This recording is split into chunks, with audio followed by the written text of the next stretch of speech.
बहुत समय पहले राजा बलि नाम के एक दानव राजा थे। वे बहुत शक्तिशाली, दानी और प्रजा के प्रति न्यायप्रिय थे। अपनी तपस्या और पराक्रम के बल पर उन्होंने तीनों लोकों, पृथ्वी, स्वर्ग और पाताल पर अधिकार कर लिया।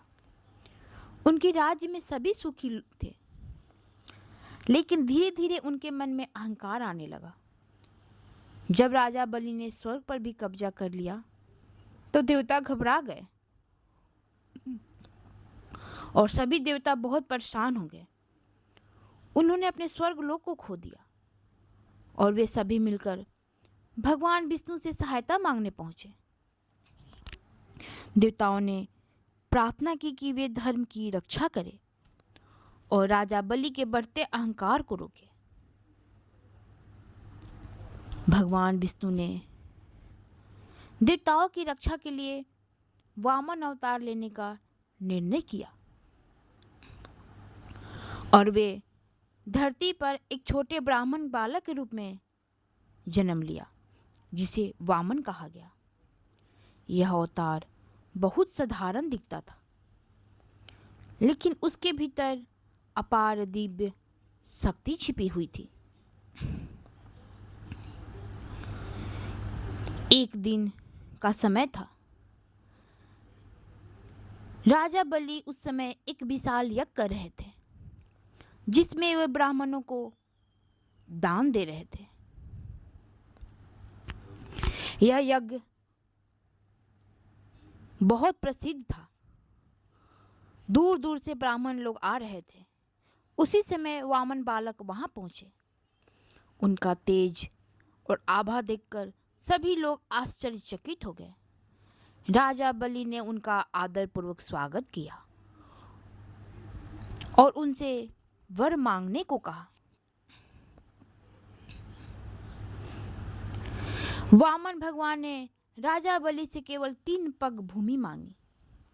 यह सुनकर सभी लोग हैरान हो गए, क्योंकि इतना छोटा वरदान बहुत साधारण लग रहा था। लेकिन राजा बलि ने अपने वचन के अनुसार उन्हें यह दान देने के लिए सहमति दे दी। गुरु शुक्राचार्य ने उन्हें सावधान भी किया, लेकिन उन्होंने अपनी सहमति दी। जैसे ही राजा बलि ने वचन दिया, वामन भगवान ने अपना विशाल रूप धारण कर लिया। उन्होंने एक कदम में पूरी पृथ्वी नाप ली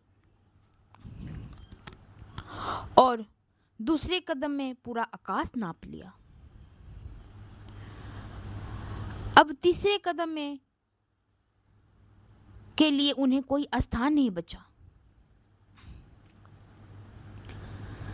राजा बलि ने अपनी गलती और अहंकार को समझ लिया। उन्हें भगवान से विनम्र निवेदन किया और विनम्र होकर अपना सिर भगवान के चरणों में रख दिया।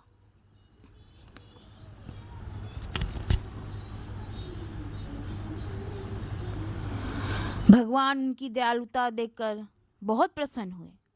भगवान विष्णु ने इसके सिर पर कदम रखा और उन्हें पाताल लोक भेज दिया। भगवान विष्णु राजा बलि की भक्ति और दानशीलता से प्रसन्न हुए। उन्होंने उन्हें पाताल लोक का राजा बना दिया और यह वरदान दिया कि वे हर वर्ष अपनी प्रजा से मिलने पृथ्वी पर आ सकेंगे। इसी से ओणम का त्यौहार जुड़ा है। यह कहानी हमें सिखाती है कि चाहे कोई कितना भी शक्तिशाली क्यों न हो, अहंकार नहीं करना चाहिए। भगवान हमेशा धर्म और सत्य का साथ देते हैं और सच्ची भक्ति करने वालों पर अपनी कृपा बनाए रखते हैं।